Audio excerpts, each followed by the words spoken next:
And we are live. Yes, here we are. All the goodness here. And welcome to the second review tonight. Oh my goodness, it has been a whirlwind. It's only been like 45 minutes, honestly. So, welcome everyone to the Ultraviolet Union Reviews, your GCW review team here on the BC WrestlePod. I am actually just the co-host for this one because first and foremost, I'm going to introduce the leader of the GCW Ultraviolet Union and Andrew, our GCW correspondent. Hi, Andrew. What's up? Nothing much. I'm excited to be here. I'm happy to be covering another GCW event with you because it has been a hot minute since we've covered GCW here on BC WrestlePod because the last one we reviewed was the People versus GCW. Although I feel like we were just here watching back-to-back live shows, so we've been here for some GCW stuff recently. That is very true. We with the watch-alongs, and then we're gearing up because now we're covering at least one GCW event every month now. So I'm excited for Tournament in Cage. That's the next one we're doing, and I'm super excited. Of course, my name is Mikey. I am just a co-host here. Joining me tonight, besides Andrew, our lovely correspondent and lead at GCW, but we have a fresh face right here joining us this evening. Adolfo is here. And he is also going to be reviewing Effy's Big Gay Brunch with us. I need to let my hair down for this. I don't have a mimosa, so we get long hair, don't care. This is going to be a fun review for sure. This is the recovery after the brunch. Yes, this is the recovery after the brunch. So I'm super excited. I know since we started covering GCW, Andrew, for the longest time, we were waiting to hear when we would be getting this year's iteration of Effy's Big Gay Brunch. And as soon as it happened, I was just like, okay, we need to put it on here.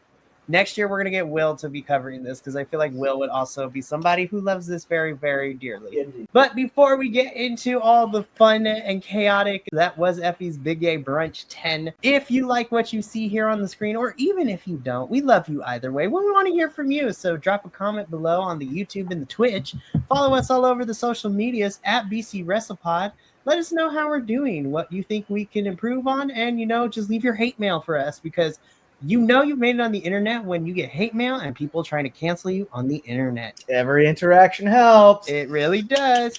And if you want to see more chaotic, you could totally follow. Again, go to the social medias. That's where all the out of context clips that surely will never come and bite us in the butt in the future are, as well as our lovely little report cards for all the weekly shows and the pay-per-views and special shows and all that good stuff. So this is fantastic. The West Coast crew is divided and conquering because me and Adolfo are here. Minnie is covering the Monday Night Raw after Mania right now. So it is chaotic. But without further ado, I have one more announcement before we get into Effy's Big Gay Brunch 10. So, Andrew, you know this. We were trying to get JVL, but to no avail. It's been me and you with GCW since August of last year.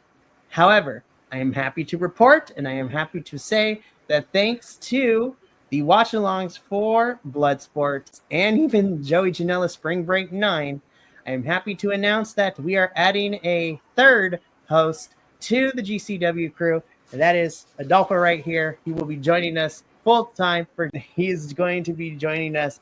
And what a way to baptize. Well, I mean, he got to see the GCW events, but this was a nice precursor and appetizer for him to jump into Cajun Tournament, which is going to be nuts. I'm excited for it.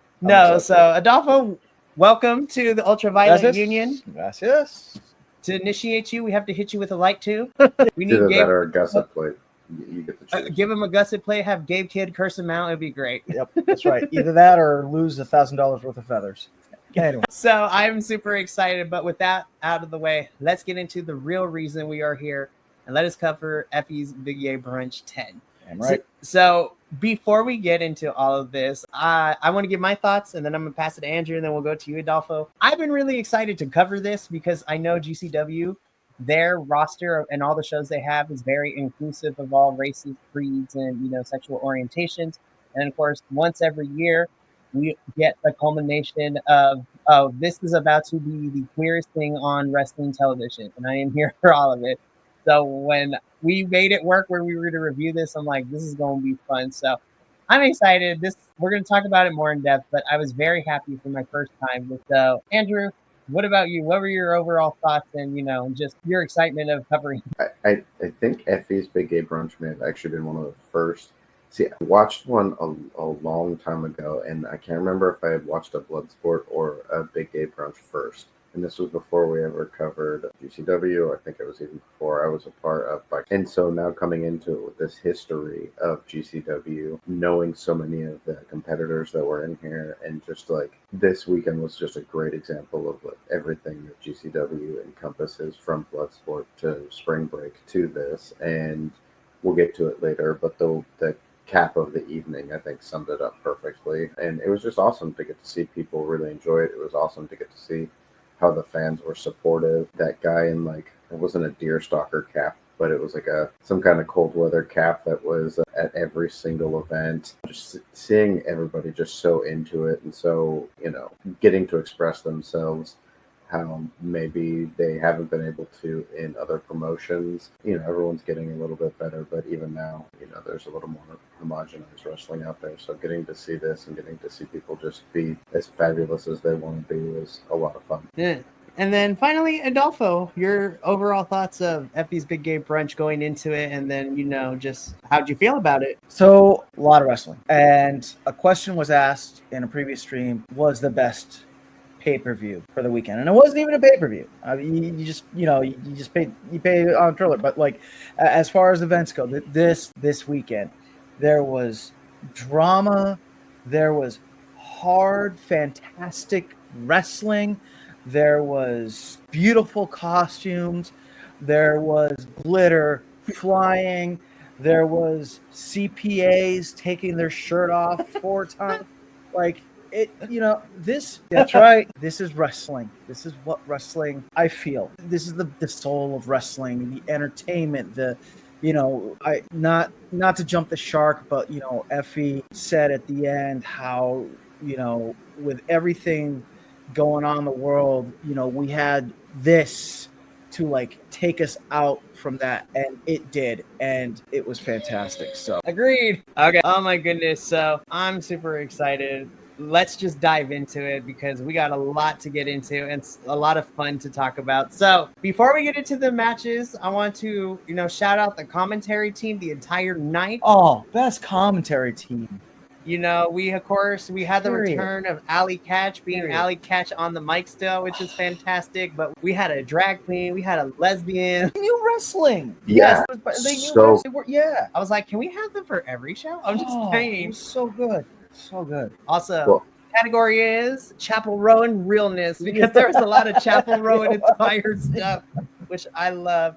The opening bit was great. I was like, so full disclosure, I was like, the opening segment before we got into our first match, I was like, I've been to enough drag brunches. This is such a drag brunch moment. I love this so much. Yeah. And you can tell that these people have hosted things before too. This was so good. It was such a fun, like, opening segment, getting the crowd ready.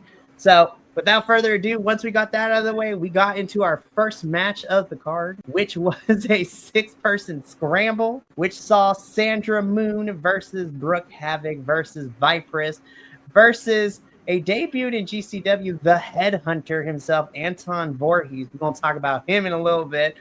Versus my favorite comedy person in this match, and Jamie Lynn, and of course, the daughter of the quintessential diva herself, Jay Hall, was in this match. Miss Senegal, I hope you got your hangover taken care of, because you were looking rough that whole match. Okay, like, I mean, we're all men of a certain age. When she came out with the glasses was good, and the coffee, I was like, this screams Y2K coded, and I am so here for it. The puffy boots. But not only that, I felt like it was an embodiment of how wrestling fans felt this weekend with everything going on. I mean, this was the 4th or 5th wrestling event at the Palms. I mean, you know how much DNA is embedded in that mat? Oh, God. Well, and I felt so bad for MLJ watching, the cluster at the end of this. His voice was so hoarse, because he'd been calling all of the shows. Yeah, it's Jamie Lynn Senegal just got started much sooner than everybody else, I think. So this was a 6-person scramble.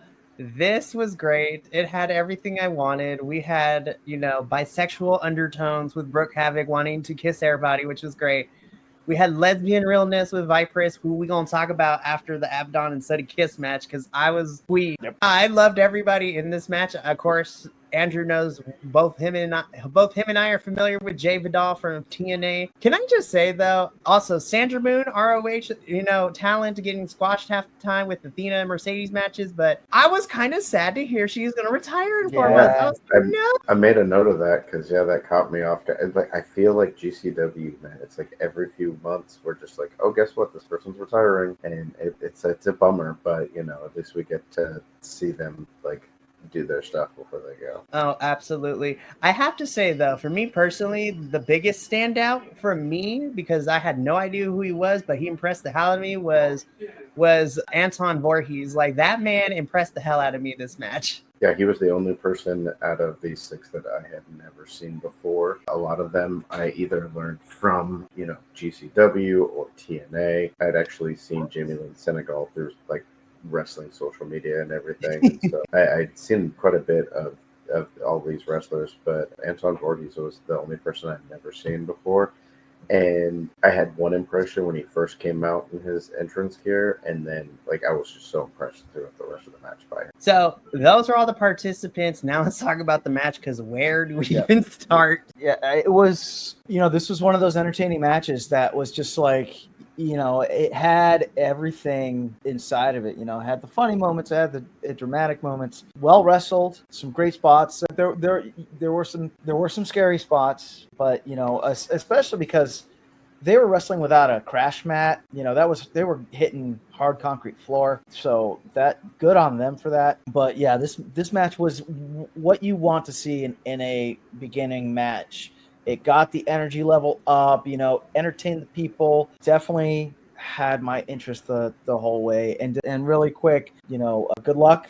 If this is the last time that I see you perform, good luck in all your ventures. It was a pleasure. This was fantastic. Absolutely. Andrew, any other additional thoughts for this match? No, I agree. I mean, I think this match was a great opener because it had all of the energy. It had samples of the energy from every other match that we were going to get later on. So it was really that, this was the buffet beginning of the brunch. Yep. Absolutely. Of course, I had to shout out some personal favorite spots of mine. Again, Antoine Voorhees jumping all over the place was great. Jay Vidal was also really great. He's improved a lot since we got to see him in TNA, and I love that, which also had me rolling on the floor just because of entrances alone. But yeah. So we have a singles match next. This saw Rico Gonzalez taking on the Evil Gay and WWE ID prospect Aaron Rourke. It wasn't until the end of the match I'm like, did he just wrestle the entire time in context? Because that's dedication right there. I was like, what is happening? This was such a great match. Yeah. I actually really enjoyed this one too. Yep. I'll be honest, this is my first real time seeing him, and I actually liked what I saw. He's a lanky dude too. Yeah. So, Andrew, I want to... Yeah, go ahead, sorry. Oh, I was just going to say, this was my second time seeing Aaron Rourke. My first time was the ID tournament, so he's still pretty new to me, but I was super impressed with him in the tournament. I was excited to get to see him wrestle in Brunch. Rico Gonzalez also impressed me a lot. Getting to see both these guys. I really appreciated the fact that we got to see a lot of their technical skill, and then in the end, we got a little bit of, underhandedness, but it wasn't like that was dominating the match. So we got to see them really, really wrestle and show those technical skills. Absolutely. Yeah, I agree with Andrew. This match, in regards to Aaron Rourke being so evil, he was evil. They pulled it off great. It was like a well-frosted cake. Very good. Please make this a whole thing for the review where we're comparing matches to foods and beverages and drinks like that. I might. Listen, it has been a whirlwind of a food tour over here between him and Minnie, taking them to all the local spots where all the food are at. Oh, shout out to Lawless and Luchador. But anyway, let's keep. So, the Evil Gay himself, Aaron Rourke, does pick up the victory in this match. I agree with both of you, and especially you, Andrew. I think this was really fun technical-wise to be able to see their abilities, and then, of course, doing the over-the-top stickiness, which was a lot of fun, and the ropes to try to get the win didn't take me out of the entire match because it was only like maybe 5 to 10 seconds, which was great. Yep. But this was really, really fun, and we watch our independents and even Rico too. I want to see more of both of them. Yeah. I think I said it when we were watching it the other day. I was like, I would love to see these two run it back again. Like, I would. Rico's only been wrestling for about 3 years. That's crazy. He could have fooled me. Yeah. Shout out to the gay brown representation. Yes. Okay. So we'll talk about this when we get into our next match, because once we get into the beef dip match, me and Adolfo had this conversation while we were watching. I was just like, do you understand how big this is for both of us to watch this? Because, well, Andrew, and you can relate to this a little bit too, like, especially those of the browner persuasion when it comes to the community of the LGBTQIA+.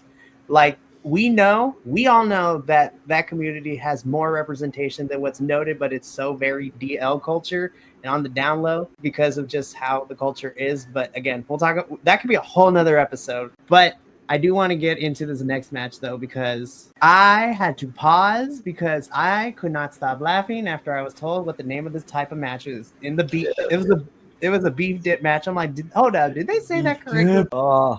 So, okay. On paper, when I first got the card, I was like, I know 2 out of the 4 of these individuals, but all of them can step on me. But that's besides the point. But then it turned into the better part. So before this, we have the beef dip match. So we have, Paro, who we're familiar with. Been seeing him on GCW since we started covering it. Yep. Also in OVW too for a little bit. So he was also there. We have the non-binary nightmare themselves in Max the Impaler, who me, Andrew, love Max. Their match against Jordan was fantastic as well when we got to see them at Victory Road 2 years ago. I am new to Brick Savage, but I love him so much. I'm like, yes, brown representation, let's go. I was just like, that is a big man.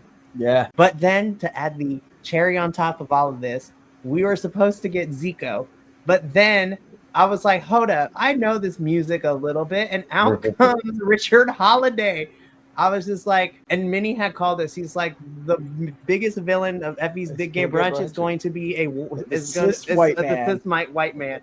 And actually, he probably was the biggest villain on this whole entire show, because he comes down, he paid Zico off to take his spot, and he's mostly here to embarrass Paro, because these two have been going back and forth since People versus GCW, and even a little bit before that. Yep. So, poor Richard Holiday had no idea what was about to happen, because Max Sparrow and Brick, every chance they got, just squashed him. And to watch him get thrown around like a ragdoll was just so much fun to watch. Yeah. But when he wasn't involved, Brick, Max, and Paro, oh my gosh, that's a lot of meat being thrown around in here. Yeah, and really agile meat too. Oh, absolutely. I was really impressed with the rope moves that the 3 of the beef dips were doing.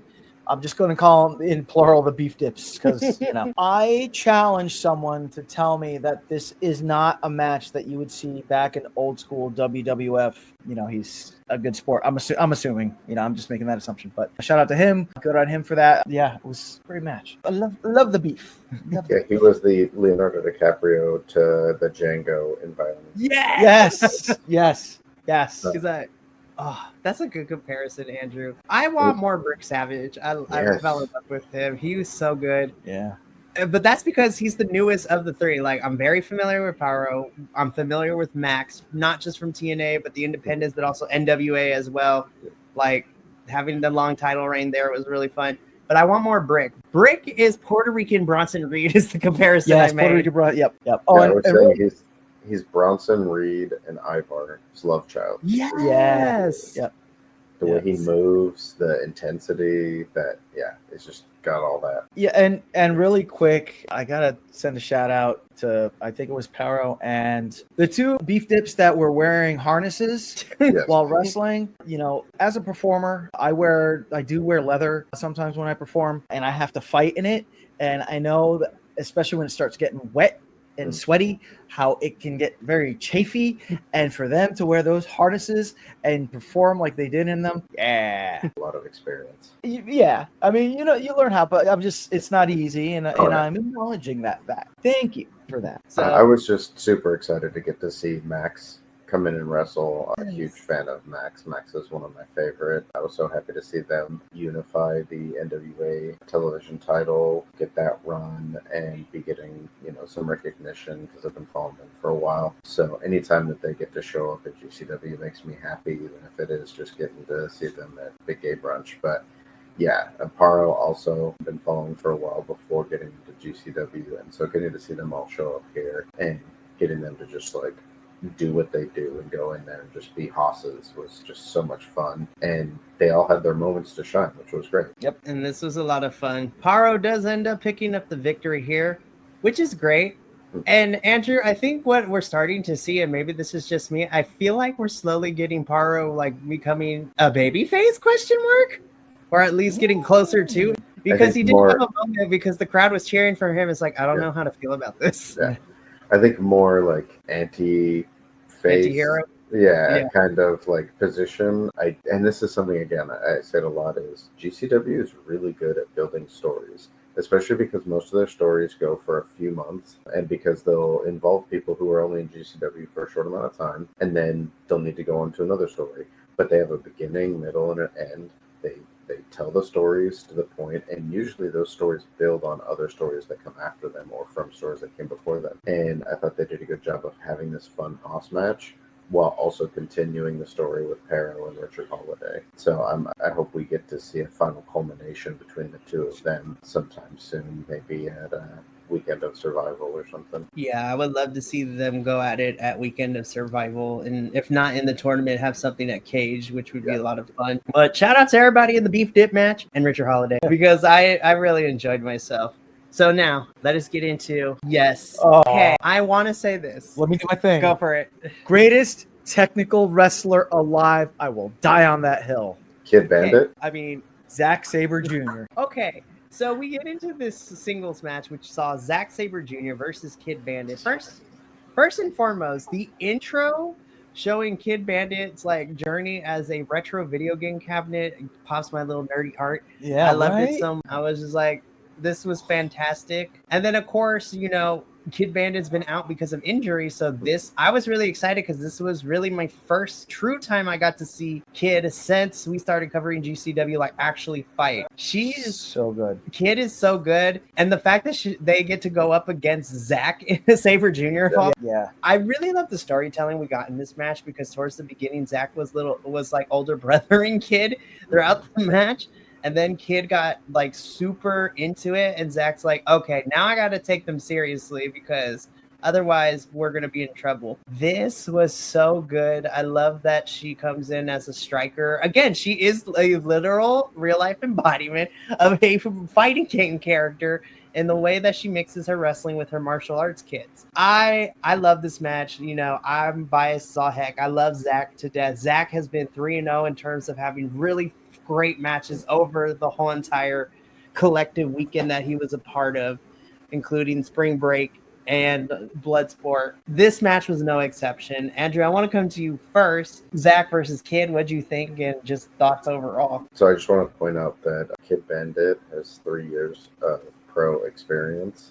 Wow. Zack Sabre Jr. has 21 years. So you're talking about 7 times the ring experience. Oh, wow. So that's pretty crazy there to begin with. But the thing that really, really got me about this match is the fact that you can't deny it. Zack Sabre Jr. is the bigger name, worldwide name, recognized by many people as being, one of, if not the greatest technical wrestler. He's head of a huge faction in another promotion. He's been doing this basically world tour. Mm-hmm. He's up there with Manser for probably having the most matches this weekend. And so he comes in here against Kid Bandit, who's returning, has much less experience, is much more of an independent internet recognition. And man, these two, once they got going, it was just a gritty fight. It was Zack Sabre Jr. using all those technical skills and Kid Bandit just refusing to quit, using all her kicks and strikes. And I loved the way that they incorporated those strikes, because the way she used them against Zack Sabre Jr. was just it was almost like the finesse of martial arts with a brawler approach to it. And there were some of them that you could just feel when she connected with them, and it was so good. And I put this in the report card too, was like, this was one of the best matches that someone has looked in losing, and I think they both they did exactly what they needed for this match to be one of, if not the best match of the night. They put on a technical clinic. Hats off to Kid Bandit. Zack Sabre Jr. would put her into a move, she would counter. That would force him to counter. Then she would counter. Then they would break. Then there was the striking. Then they would lock back up. And then another into a move, into a counter, into another counter. It was just so good, so seamless. This, again, like this match had great wrestling, told a fantastic story.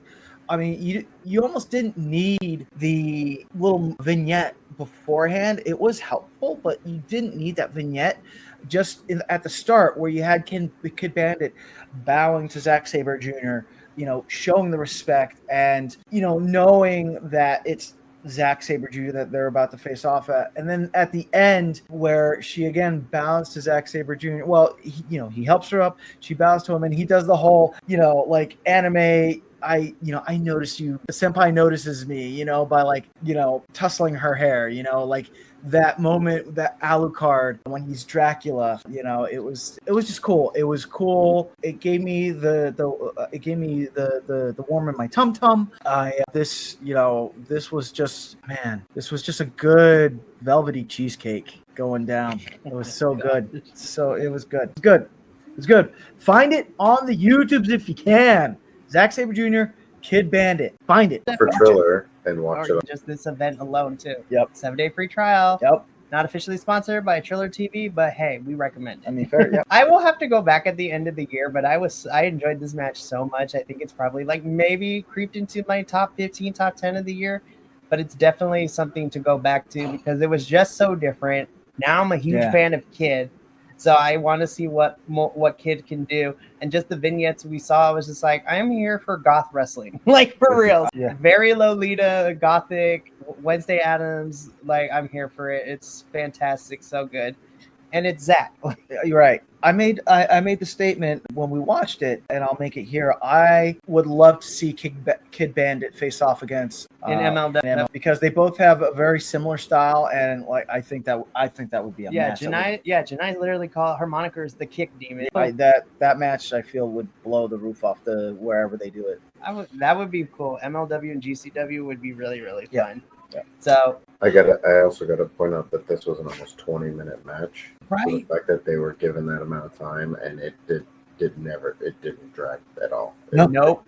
Every second of that. You were invested from beginning to end. It was as a testament to both of them in the ring. This was so fantastic. Yep.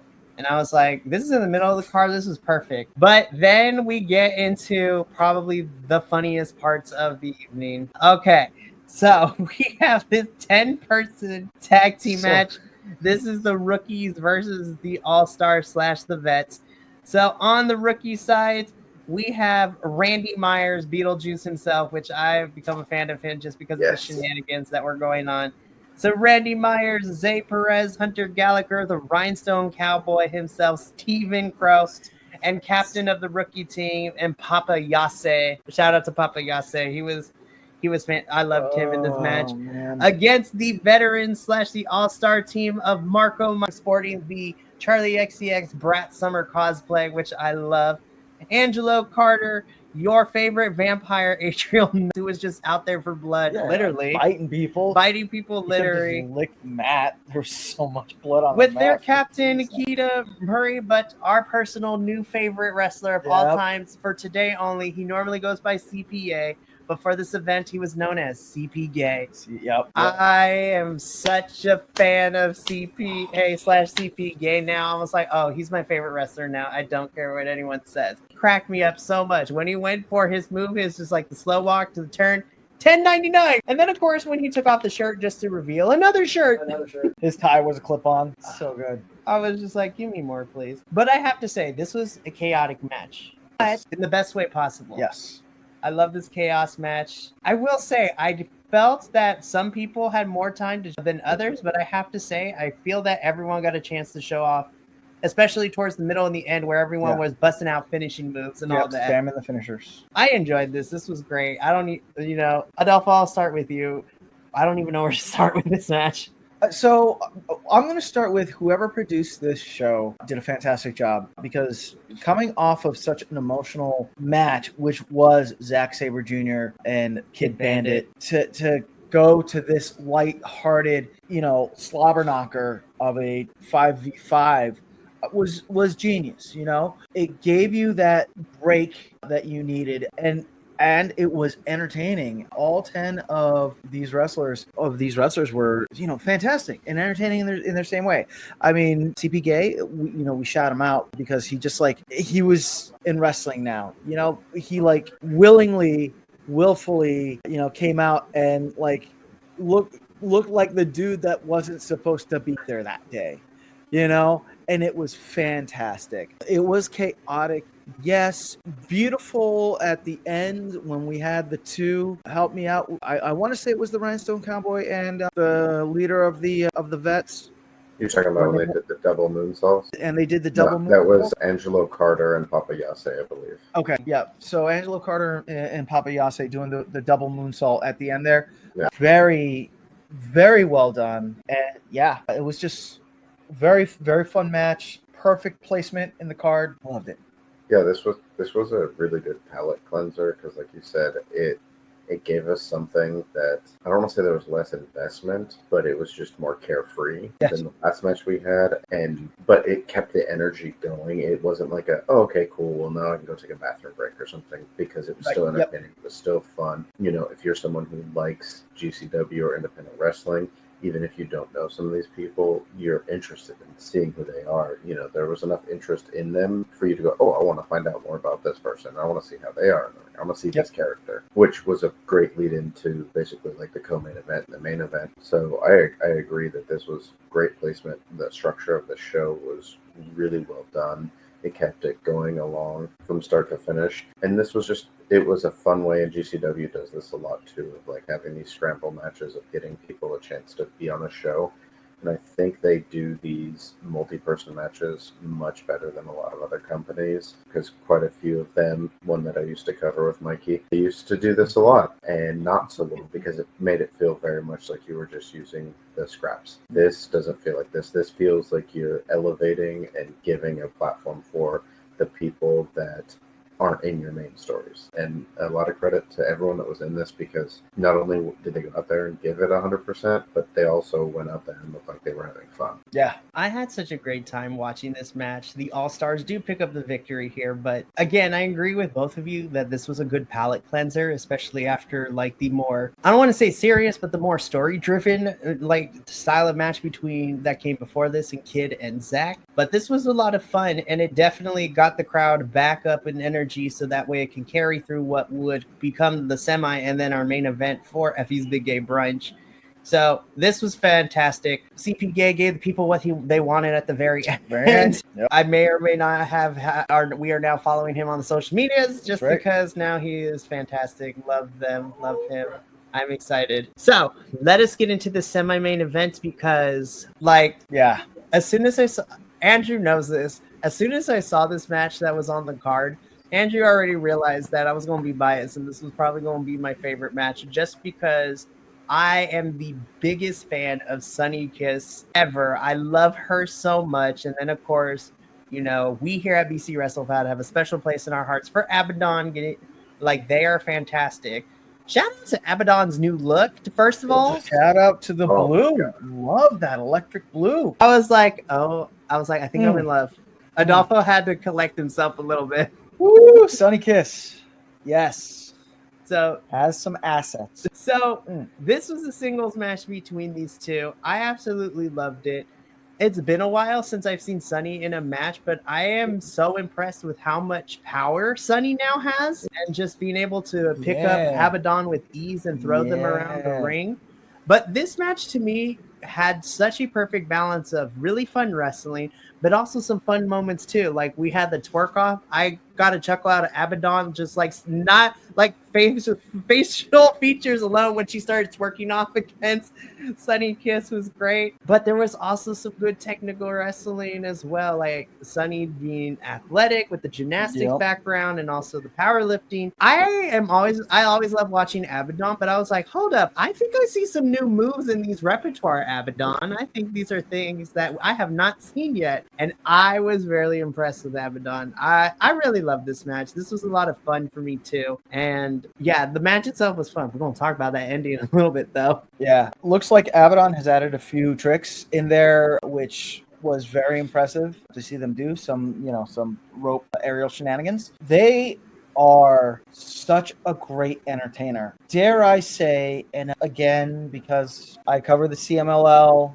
I'm a little biased with this, but Lucha League quality, like audience engagement, just making it entertaining. Sunny Kiss. Wow. I would love to see more Sunny Kiss on my TV because power, and both these wrestlers did such a great job, both showing that they know their craft. This match also, after the fun that we had in the last match, it had its fun moments, like you said, Mikey, but it also got down into serious wrestling, so it again helping the flow of the show, easing into the final match of the day. But yeah, the Abaddon Sunny Kiss, loved it. So good. Yeah, I agree 100%.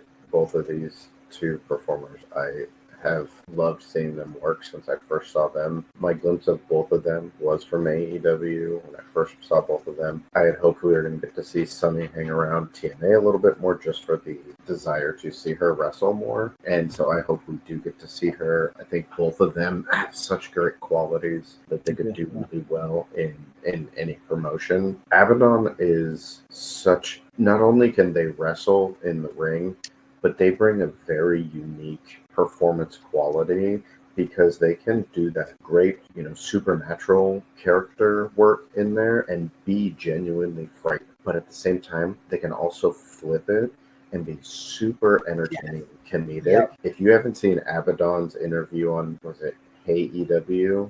With RJ, such a good interview. So good. And it shows you, it's just like a quick glimpse of like how good they really are. But throughout this match, you could hear them interacting with the audience, interacting with Sunny, interacting with the ref. Just like you said at the very beginning, Sunny tries to kind of mock Abaddon, and then Abaddon gives it back. And it's such a good mixture of like different supernatural wrestling characters throughout the years, but some unique qualities in there. And again, the wrestling is there. It's not just character work. And I appreciate all that. And both of them, getting to see them really put it on and really show why they were like in this spot on the card too was pretty awesome. Yeah. Sonny, don't think we didn't see you getting your thriller on. I was dying. Like, this match was a good mixture of wrestling and just fun comedic and performance space too. Fantastic.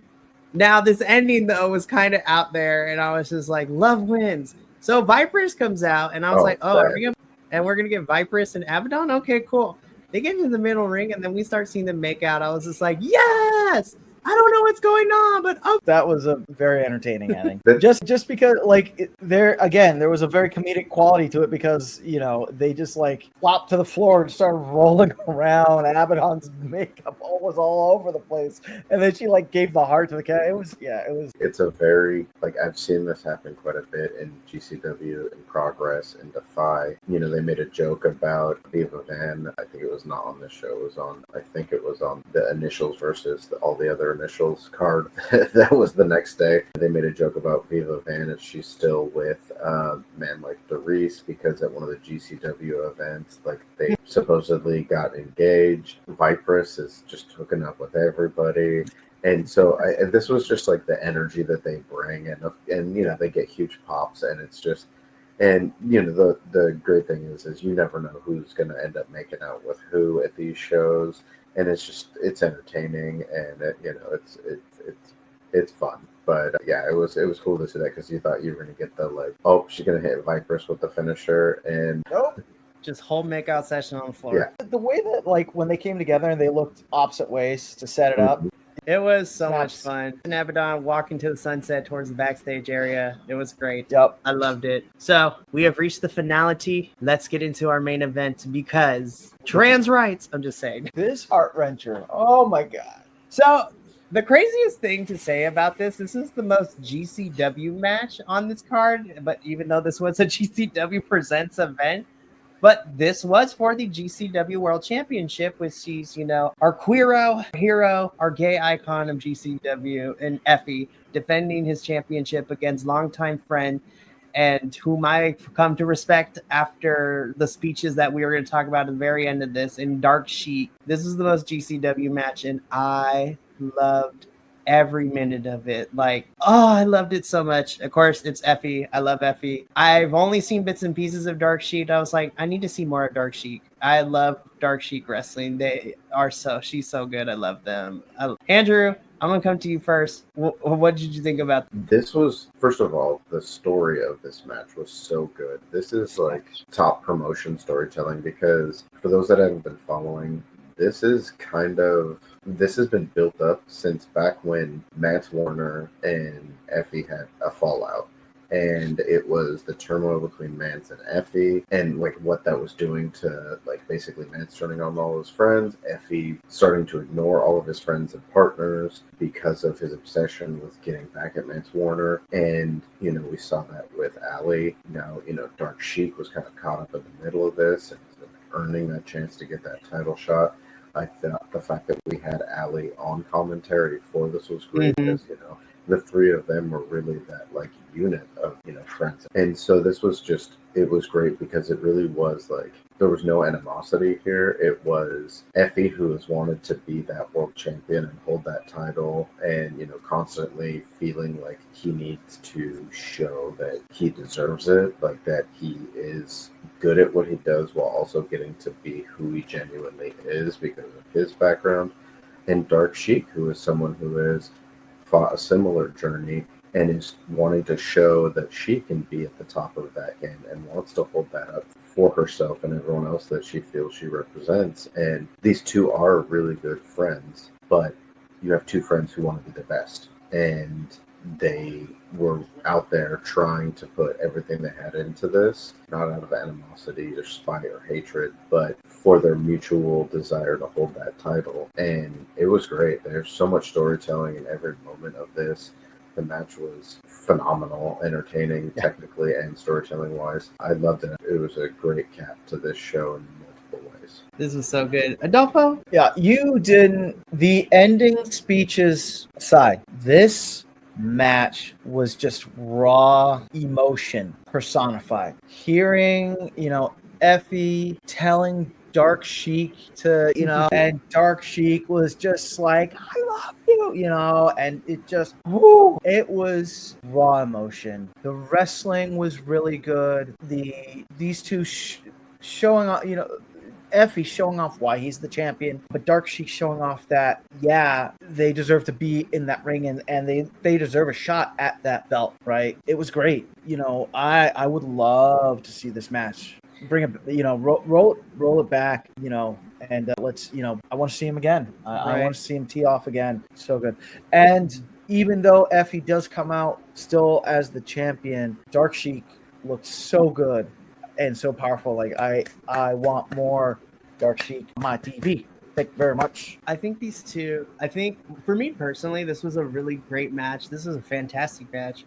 And for me, this was a nice preview. And Andrew, I don't know if GCW would do this, but when she's healed up and she's ready to go, if they really wanted to, because I think it would be a really great, talking about it, that emotional weight. We get Sheik and Effy one more time, but then we add Ali to make it a triple threat. That is a match that I probably will cry. I'm not going to lie at the end of it, because somebody is walking out as a champion, but it's the culmination of the last year and a half that we've had, with the Mance and the Effy saga, and then these three in and out of each other's lives in the ring, and then Ali turning at, the Fight Club event over the weekend that we saw. That match was great, but what happened afterwards to end the show is where it pulled my little heartstrings. So let's talk about it, because I think it's important, because here I think we're very lucky that at BC WrestlePod that I feel like we're very blessed to be able to kind of cover all these different, international promotions, US based promotions, and all different types of codes and creeds of wrestlers. But when I tell you that Effy's speech before Dark Sheik got to talk, let's start with Effy's speech. So Effy gets in the chair, gives Dark Sheik her flowers, talking about how, you were the first person to fly me out anywhere, give me a shot, dealt with me, because Effy has gone on record saying that he was a kind of a little shit like years ago. And in this industry coming up, he was the rebel rouser, but he got to a point where people didn't want to book him because he was too problematic. Then he matured, he got older, and he realized he can't be like that. And despite everything, Dark Sheik was one of the few people who would still book him on these events and actually helped him put on the first ever Big Gay Brunch ever, too, and continue to book him and be a part of this event, too, which is crazy. But then when the moment that Effy gets up out that chair after giving Dark Sheik her flowers and then talking about the status of the world and how important this event is to the current climate of the outside world, of the four walls, of the palms that he explained, with people trying, with their rights being taken away and, certain government powers trying to erase these people from the history books and from the populace. It is important that events like this happen, and Effy has no problem being the revolutionary to lead the cause to make, and I quote, this is Effy words, not mine, to make those be afraid again, which I was like, make Nazis be afraid again. Yes. Fuck yeah. So I was just like, because essentially wrestling is performative. It's like a performing art. It is. Performing art gets political sometimes, and I am glad that we have places like Effy's Big Gay Brunch where we can have wrestlers that we watch and be able to talk about these things and let their feelings be known. Yeah. Well, and I think a big part of it too is so many young wrestlers that come from all over. And so I think a big part of, both their speeches at the end were about the fact that, like, yeah, it's great in that moment, but a lot of people have to go back to the life that they're living, in the areas that they're living, the people that they're living around, in the environments that they're living. And that may not be as great where they have to go back to. They may not get to be themselves or have that representation as much as they do in this moment. So it's important to have these kind of events to not only give them a place where they can feel comfortable, but to showcase them, bring everybody that wants to be a part of that, whether they're a part of the community or they just want to be allies and support the community and just come together and enjoy it and support each other. But it's also important